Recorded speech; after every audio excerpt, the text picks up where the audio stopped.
ഭയങ്കരമായിട്ട് ഫ്രീ ആയി. ഞാൻ, അച്ഛൻ, അമ്മ, പിന്നെ അവിടുത്തെ ഒരു ഇതിൽ ഭയങ്കര ഒരു ഫ്രീഡം. ഞാൻ അച്ഛനെ എപ്പോഴും കാണുന്നു, അങ്ങനത്തെ ഒരു ഇതായി. പിന്നെ ആ ഒരു ഇത് കഴിഞ്ഞ്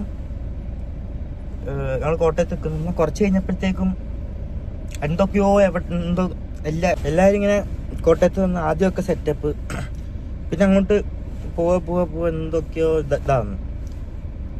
എല്ലാവരുടെ ഒരു സ്വഭാവമൊക്കെ ഒരു മാറ്റം, എന്തൊക്കെയോ എന്തോ പറയണമെന്ന് എനിക്ക്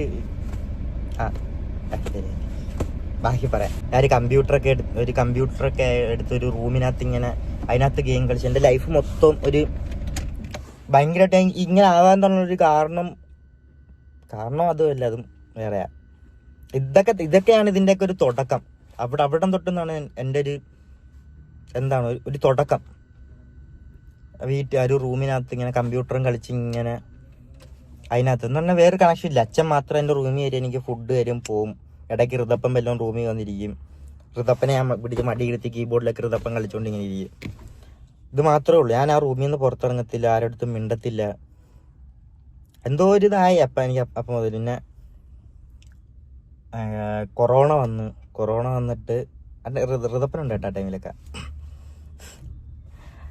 കൊറോണ വന്ന് അതിനിടയ്ക്ക് അച്ഛനൊരു യൂട്യൂബ് ചാനലൊക്കെ തുടങ്ങിയിട്ട് ഒരു വെബ് സീരീസൊക്കെ ചെയ്യാന്ന് പറഞ്ഞിട്ട് അച്ഛൻ കുറെ ആർട്ടിസ്റ്റുകളൊക്കെ വിളിച്ച്. ആ സമയം ലോക്ക്ഡൗൺ ആയി, ആൾക്കാർ അവിടെയും പെട്ടുപോയി. എന്നിട്ട് അതിന് വേണ്ടിയിട്ട് അവിടുത്തെ ഇതൊക്കെ ചിലവൊക്കെ നോക്കാൻ വേണ്ടിയിട്ട് കുറെ കടമൊക്കെ വാങ്ങി.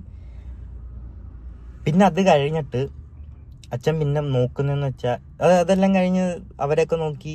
ഈ നോക്കുന്നതിനിടയ്ക്ക് ഈ മൊത്തം എന്ന് പറഞ്ഞാൽ ഞാൻ, അച്ഛൻ, അമ്മ, ഋതപ്പൻ, അമ്മയുടെ ചേച്ചി, അളിയൻ, അതായത് രമ്യ ചേച്ചി, അളിയൻ, അവരുടെ 2 മക്കള്, പപ്പ, അമ്മ, ഇത്രയും പേരുടെ ചിലവ് അച്ഛൻ ഒറ്റയ്ക്കാണ് നോക്കിക്കൊണ്ടിരിക്കുന്ന.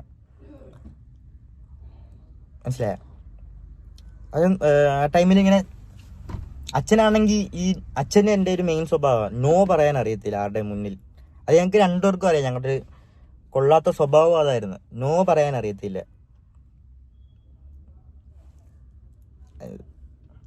ഓപ്പോസിറ്റ് നിൽക്കുന്ന ആൾക്കൊരു വിഷമമാവുമോ, ഒരു സംഭവമാണ് മെയിനായിട്ടുള്ളൊരു പ്രശ്നം. ഞാൻ ഇപ്പം ഇങ്ങനൊന്നും ഓരോ കാര്യം പറയാത്തതും. ബാക്കി പറയാം. അങ്ങനെയാണെന്ന് ഞാൻ റൂമിനകത്ത് മൊത്തം ഒരു 3 വർഷം അങ്ങനെ തന്നെ ഇരിക്കുന്നു. അതിൻ്റെ ഇടയ്ക്ക് എന്തോ എനിക്കിങ്ങനെ തോന്നി, ഇതൊക്കെ നിർത്താം, കമ്പ്യൂട്ടർ പരിപാടിയെല്ലാം നിർത്താമെന്ന്, പുറത്തോട്ടിറങ്ങാം. അങ്ങനെ ഞാൻ കമ്പ്യൂട്ടറൊക്കെ വിറ്റ് ഒരു വണ്ടി എടുത്ത്. ഞാൻ ആദ്യം ഒരു വണ്ടി എടുത്തിട്ട് അപ്പം ഈ 10ൽ കൂടെ പഠിച്ച കുറച്ച് ഒരു കൂട്ടുകാരുണ്ട്. അവനേട്ടാ കമ്പനി ഒരുത്തനേ ഉള്ളു ഏട്ടാ. അങ്ങനെ അവിടെ ഇങ്ങനെ പോകും ഞാൻ ഡെയിലി. പിന്നെ അങ്ങോട്ട് പോകാൻ തുടങ്ങി, കൂട്ടുകാരായിട്ട് ഇങ്ങനെ അങ്ങോട്ട് പോകാനായിട്ട് തുടങ്ങി. അപ്പോഴും അച്ഛൻ്റെ ആ സമയത്ത് എന്ന് പറഞ്ഞാൽ അച്ഛൻ്റെ നിന്ന് കിട്ടുന്ന ഒരു സ്നേഹം എന്താന്ന് വെച്ചാൽ ഒരു പൈസ മാത്രമാണ് ഇങ്ങനെ കിട്ടുന്നൊരു സ്നേഹം എന്താന്ന് വെച്ചാൽ. വേറെ ആടുത്ത് ഞാൻ അവിടെ സംസാരിക്കത്തില്ല. ഇവരുടെ സ്വഭാവം എല്ലാം ഒരുമാതിരി സ്വഭാവമായി ഇവരുടെയൊക്കെ. അവിടെ ജോലിക്ക് പോകത്തില്ല, അതിന് അടി. പിന്നെ എന്ത് പറഞ്ഞാലും ഇവർക്ക് എന്തെങ്കിലും പൈസയൊക്കെ എന്തെങ്കിലും കടം വാങ്ങി. ഇതൊക്കെ പറയണോ? എനിക്ക് കുറെ കാര്യങ്ങളുണ്ട് എനിക്ക് പറയാം. എനിക്ക് എങ്ങനെ പറയണോന്ന് അറിയത്തില്ല ഇതൊക്കെ.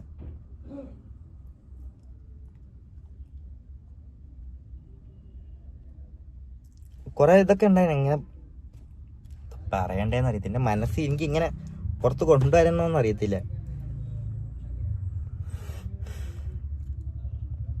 അതൊക്കെ കൊണ്ട് എൻ്റെ ഒപ്പം എപ്പോഴും ഒരുത്തരിങ്ങനെ കൂടെ ഇരുത്തുന്ന അവനാകുമ്പം അവന് നല്ലപോലെ അറിയാം ഞാൻ എന്തായിരിക്കും അടുത്ത പറയാൻ വരുന്ന, എന്താ എൻ്റെ മനസ്സിൽ.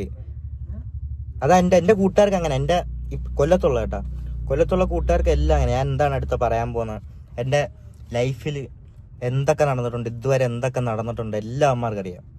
അതാണ് ഞാൻ അത്ര ധൈര്യത്തോടെ അമ്മമാരെ ഒരു വീഡിയോ ചെയ്യാനാണെങ്കിലും എന്തെങ്കിലും കാര്യം സംസാരിക്കാനാണെങ്കിലും അമ്മമാരെ ഇരുത്തുന്നത്. എന്നെ കാട്ടി നല്ലല്ലോ അമ്മമാർ സംസാരിക്കും. അതാണൊരു പ്രശ്നം, എനിക്ക് സംസാരിക്കാൻ അറിയത്തില്ല.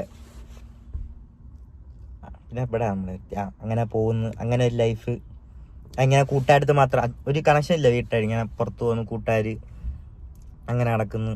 മൊത്തത്തിൽ ഒരു റൂമിൽ ഇരുന്നൊരു വട്ടായി പോയിരുന്നു. ആരും ഇല്ല, ഇങ്ങനെ ഗെയിമും കളിച്ചിങ്ങനെ സംസാരിച്ചിങ്ങനെ ഇരിക്കുന്നു.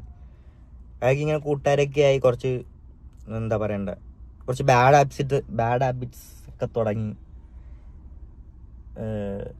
കുറച്ച് ഡ്രഗ്സ് ഒക്കെ യൂസ് ചെയ്യാൻ തുടങ്ങി ഞാൻ.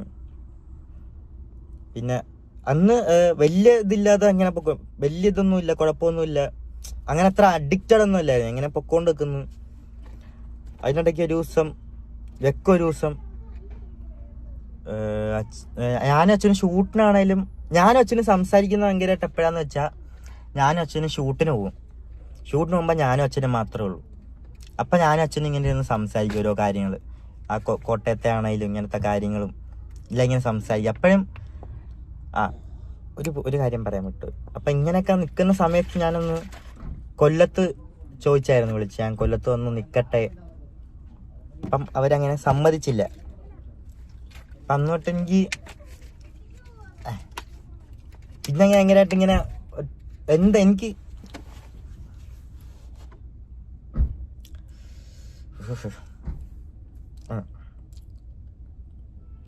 സമ്മതിച്ചില്ല. അവിടെ തന്നെ നിന്ന് അങ്ങനെ ഇങ്ങനെ പോകുന്നു. അപ്പം വെക്കൊരു ദിവസം അച്ഛൻ, ഞാൻ ഷൂട്ടിൻ്റെ കാര്യമൊക്കെ പറഞ്ഞില്ല, അപ്പം ഞങ്ങൾ സംസാരിക്കുന്നതൊക്കെ. അപ്പം ഒരു ദിവസം അച്ഛൻ വന്നിട്ട് പറഞ്ഞു, നാളെ ഷൂട്ടുണ്ട്, ഒരു ഫ്ലവേഴ്സിൻ്റെ പ്രോഗ്രാം ഉണ്ട്, നീ വരണ്ട, അച്ഛനങ്ങ് പൊക്കോളാം. അമ്മയ്ക്ക് അതും ഇതൊക്കെ ഓരോ പ്രശ്നങ്ങളായിരുന്നു, എന്നെ കൊണ്ടുപോകുന്നത് ഷൂട്ടിന്, ഞങ്ങൾ രണ്ടുപേരും പോകുന്നത്. അതൊന്നും അമ്മയ്ക്ക് അങ്ങനെ വലിയൊരു താല്പര്യമില്ലാത്ത സംഭവമൊക്കെ ആയിരുന്നു. അതിൻ്റെ ഇടയിൽ അടിക്കുണ്ടായിട്ടുണ്ട്. എന്തോ ആർക്കും എന്നെ അങ്ങോട്ട് ഇഷ്ടമല്ലായിരുന്നു, അങ്ങനെ ഒരു അട്ടായിപ്പോയിരുന്നു. അങ്ങനെ അപ്പോഴും എനിക്ക് എന്തെങ്കിലുമൊക്കെ എൻ്റെ വിഷമങ്ങളാണേലും എന്തെങ്കിലും പറയാനായിട്ടാണെങ്കിലും എനിക്ക് വിളിക്കാനായിട്ടും അച്ഛനെന്നൊരു ഒരാളുണ്ട്. എനിക്ക് എന്തൊക്കെ ചെയ്തെന്ന് പറഞ്ഞാൽ, എനിക്ക് എന്തൊക്കെ വിഷമമുണ്ടെന്ന് പറഞ്ഞാലും എനിക്ക് ഒരാളെ വിളിക്കായിരുന്നു. അച്ഛൻ എന്തൊക്കെ ചെയ്താലും എനിക്ക് വിളിക്കായിരുന്നു. ആ ഒരു ധൈര്യം ഇങ്ങനെ ഭയങ്കരമായിട്ട് എനിക്കുണ്ടായിരുന്നു. ഒരു ദിവസം ഷൂട്ടിന് പോകണ്ടെന്ന് പറഞ്ഞിട്ട് പിറ്റേ ദിവസം രാത്രി വിളിച്ചിട്ട് എൻ്റെ അടുത്ത് പറഞ്ഞിട്ട് രാവിലെ ഒരു 4 മണിക്ക് ആകുമ്പോൾ വരും, നീ എന്നെ ഒന്ന് ചങ്ങനാശ്ശേരി ഒന്ന് വിളിക്കാൻ പറഞ്ഞു. ഓക്കെ, അങ്ങനെ 4 മണിയായപ്പം വിളിച്ച് ഫോൺ എടുത്തില്ല. എന്നിട്ട് ഞാൻ കിടന്നുറങ്ങി. ഞാൻ വിചാരിച്ച് അച്ഛനെപ്പോഴും ഈ ഷൂട്ടിനൊക്കെ പോയിട്ടുണ്ട് ഈ ഉറങ്ങിപ്പോകുന്ന സ്വഭാവം ഉണ്ട്, അപ്പം ഞാൻ ഫോൺ എടുക്കത്തില്ല എന്നുള്ളൊരു ഇതായി. ഞാൻ വെച്ചാൽ കിടന്നുറങ്ങാം, രാവിലെ എന്തായാലും വരും. അപ്പം അങ്ങനെ ഉറങ്ങി. എന്നെ അമ്മ ഒന്ന് ഇങ്ങനെ തട്ടി എണീപ്പിച്ചിട്ട്, നീ അച്ഛനെന്തോ പറ്റിയെന്ന് തോന്നുന്നു, ഒന്ന് വിളിച്ചു നോക്കാം. ഞാനിപ്പം എണീക്കുന്ന നേരെ അച്ഛൻ്റെ ഫോണിലോട്ടൊക്കെ വിളിക്കുന്നു. ഫോണിലോട്ട് വിളിച്ചിട്ട് എടുക്കുന്നൊന്നുമില്ല, ഫോൺ സ്വിച്ച് ഓഫ് ഒക്കെ പറയുന്നു. അപ്പോഴേ ആൾക്കാരൊക്കെ ഇങ്ങനെ വരാൻ തുടങ്ങി. അപ്പം എനിക്ക് മനസ്സിലായി എന്തോ ഇതായിട്ടുണ്ട്. അപ്പോഴത്തേക്ക് ഞാൻ നേരെ ആദ്യം അനൂപേട്ടനെ വിളിച്ചിട്ട് എന്തോ പറ്റിയ അനൂപേട്ട അച്ഛന്. അനൂപേട്ടൻ പറഞ്ഞിങ്ങനെ രക്ഷിക്കാൻ പറ്റിയില്ല, സോറി എന്ന് പറഞ്ഞിട്ട് ഫോൺ ഇങ്ങനെ കട്ട് ചെയ്ത്. ആ ഫോൺ എടുത്ത് എറിഞ്ഞ്, എന്തോ അനൂപേട്ട പറയുന്ന, അങ്ങനെ അനൂപേട്ട ചോദിച്ചേ എന്തോ അനൂപേട്ട പറയുന്ന. അപ്പം ഒരു കാലിൻ്റെ എൻ്റെ ശരീരം മൊത്തം ഇങ്ങനെ അങ്ങ് തണുത്തു പോയി ഭയങ്കരമായിട്ട്. എന്തൊക്കെയാ നടക്കുന്ന ആ ടൈമിൽ ഒന്നും അങ്ങോട്ട് അറിയാൻ വയ്യ. എന്തൊക്കെയോ നടക്കുന്നു, ആരൊക്കെയോ വരുന്നു എൻ്റെ അടുത്ത്, എന്തൊക്കെയോ ഒരു സിനിമയിലൊക്കെ നടക്കത്തില്ല അതുപോലെ ഇങ്ങനെ നടക്കുന്നു. ആരൊക്കെ വന്നിട്ട് എന്നെ ഒരു വണ്ടിയിൽ കയറ്റി ഇങ്ങനെ കൊണ്ടുപോകുന്നു. പൊക്കോണ്ടിരിക്കുക. അതിനിടയ്ക്കുള്ളൊരു ഇത് പറഞ്ഞുതരാം. വണ്ടി പൊക്കോണ്ടിരിക്കുമ്പം ഇവർ നേരെ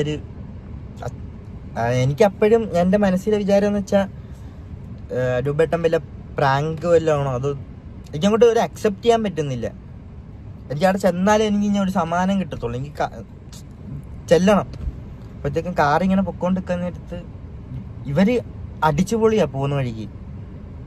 ഒരു 5 സ്റ്റാർ ഹോട്ടലിൽ ഞാൻ ഇങ്ങനെ ഇരിക്കുക, എന്തോ ചെയ്യണമെന്ന് അറിയത്തില്ല. എനിക്ക് എൻ്റെ മനസ്സിൽ വരുന്നതെന്ന് വെച്ചാൽ ഞാൻ അങ്ങോട്ട് എന്തോ ചെയ്യും, ഋതപ്പനെ ഞാൻ എങ്ങനെ നോക്കും. എനിക്ക് ഇതൊക്കെ ഭ്രാന്തടിച്ച് ഇങ്ങനെ എന്തോ ചെയ്യണമെന്ന് അറിയത്തില്ല. സ്റ്റക്കായി ലൈഫ് ഇങ്ങനെ നിൽക്കുക, എന്തോ അങ്ങോട്ട് എങ്ങനെ ഒന്നും അറിയത്തില്ല, ഇങ്ങനെ നിൽക്കുക.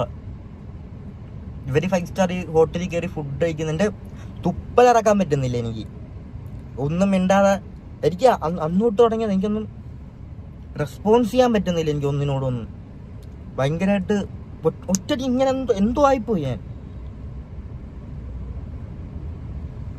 ഹോട്ടലിൽ കയറുന്നു, ഫുഡ് കഴിക്കുന്നു, വീണ്ടും പോകുന്നു, ആശുപത്രി എത്തുന്ന വരെ ഞാൻ ചിന്തിക്കും ഇതൊക്കെ ഒരു പ്രാങ്ക് ഒന്നായിരിക്കണേ, അങ്ങനെ എന്തെങ്കിലുമൊക്കെ ആയിരിക്കണേ. പക്ഷെ പോകുന്ന വഴിക്ക് ഒരു ന്യൂസ് ഇട്ടേക്കുക, ന്യൂസിനകത്ത് കണ്ട്. പക്ഷെ എനിക്ക് അപ്പോഴും എനിക്ക് അങ്ങോട്ട് അക്സെപ്റ്റ് ചെയ്യാൻ പറ്റുന്നില്ല. എന്തോ നേരെ ചെന്ന ആദ്യ അച്ഛനെ അവിടെ പോയി കണ്ട്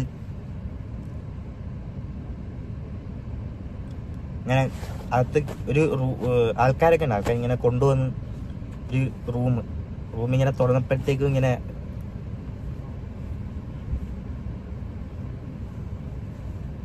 ഒരു തുണി ഇങ്ങനെ മാറ്റി കാണിച്ചു.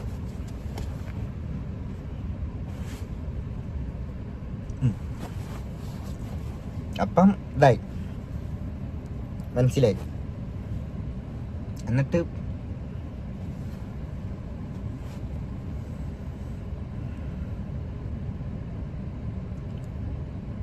എന്തോ ചെയ്യണമെന്ന് ഇങ്ങനെ അറിയത്തില്ല.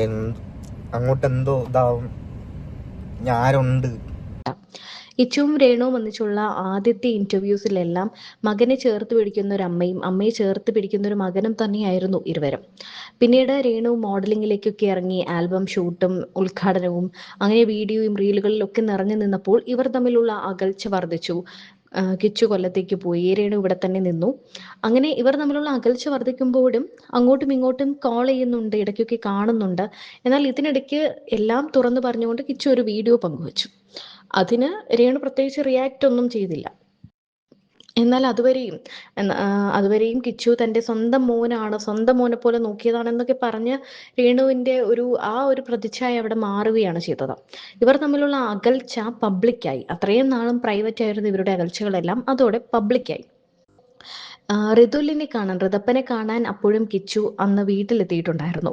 ഇപ്പോൾ രേണു പറയുന്നത് കിച്ചു ശരിക്കും പറഞ്ഞാൽ ഇതുവരെയും ഈ കാര്യം അറിഞ്ഞോ അറിയില്ലോ എന്ന് തനിക്കറിയില്ല, എന്താണെങ്കിലും ഇതുവരെയും ഒരു കാര്യത്തിനും വിളിച്ചിട്ടില്ല എന്നാണ്. ഈ വാർത്ത അറിഞ്ഞിട്ടോ എന്തെങ്കിലും കാര്യത്തിനോ ചോദിക്കാനോ പറയാനോ വിളിക്കുകയോ തന്നെ കാണാൻ വരികയോ ഒന്നും കിച്ചു ചെയ്തിട്ടില്ല എന്നാണ് രേണു പറയുന്നത്. ഇതിൽ രേണു എന്ന അമ്മയുടെ സങ്കടമുണ്ട്. ഇതിൽ കമൻ്റായിട്ട് എല്ലാവരും പറയുന്നത്, രേണു നിനക്ക് ഒരിക്കലെങ്കിലും ഭക്ഷണം തന്നിട്ടുണ്ടെങ്കിൽ, ഒരിക്കലെങ്കിലും നീ അവരെ അമ്മയെന്ന് വിളിച്ചിട്ടുണ്ടെങ്കിൽ നീ അവരെ വിളിക്കണം, പോയി കാണണം. കഴിഞ്ഞതെല്ലാം മറന്ന് ഈ ഒരു ദുഃഖത്തിൽ, ഈ ഒരു ഘട്ടത്തിൽ അവരെ കൂടെ താങ്ങായി നിൽക്കേണ്ടത് ഭർത്താവില്ലാത്തത് കൊണ്ട് തന്നെ മൂത്ത മകനാണ്. എന്നാണെങ്കിലും ഋതുവിനെ മുൻപേ തന്നെ കിച്ചുവിനെയാണ് രേണു സ്വന്തം മകനായി എടുത്തത്.